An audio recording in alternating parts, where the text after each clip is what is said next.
Vítajte pri novom videu z našej série videí o kybernetických útokoch. Dnes sa pozrieme na jednu z najnebezpečnejších a zároveň najbežnejších fóriem kybernetických útokov, webový phishing. Nezabudnite nás sledovať, aby vám ďalšie videá z tejto série neušli.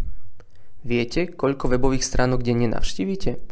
V priemere môže ísť až o vyše desiatky, v niektorých prípadoch dokonca až o viac ako 100 webových stránok za jeden deň.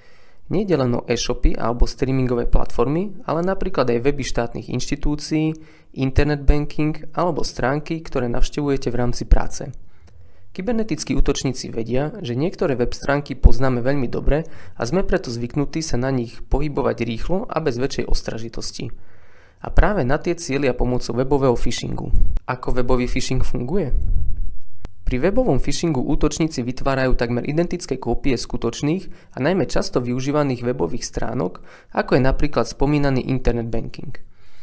Ak však na takúto stránku zadáte svoje prihlasovacie údaje, získajú ich útočníci, ktorí ich môžu následne zneužiť na krádeže identity, finančné podvody alebo iné nezákonné aktivity.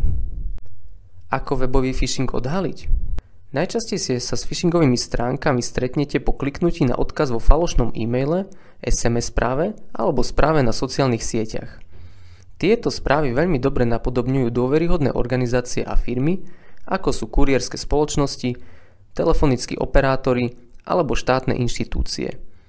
Viacerí z vás možno počuli o podvode s diaľničnými známkami alebo o falošných faktúrach za mobilný paušál. Spoločným znakom takejto komunikácie je časový či iný nátlak. Príkladom sú naliehavé výzvy na zaplatenie faktúry, aby ste sa vyhli pokute, alebo na zadanie údajov občianskeho preukazu pre dokončenie nákupu na splátky.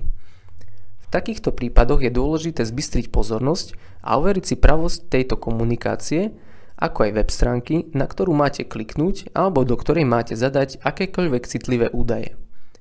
Všímajte si najmä URL adresu, ktorú nájdete vo vrchnej časti obrazovky. Falošné stránky sa majú totiž líšiť len v detailoch, ako je zmena jedného písmena v URL adrese. Okrem toho si všímajte aj dizajn stránky a akékoľvek odlišnosti. Ako sa chrániť pred webovým phishingom? Dávajte si veľký pozor na to, na aké odkazy klikáte a aké stránky navštevujete. Ak dostanete podozrivú správu, ktorá od vás žiada osobné údaje alebo kliknutie na odkaz, radšej si pravosť stránky overte priamo cez oficiálnu webovú stránku alebo kontaktovaním zákazníckej podpory. Okrem toho si vždy overte URL adresu stránky a skontrolujte, či má certifikát zabezpečenia, ktorý značí písmeno S v prvej časti URL adresy webovej stránky.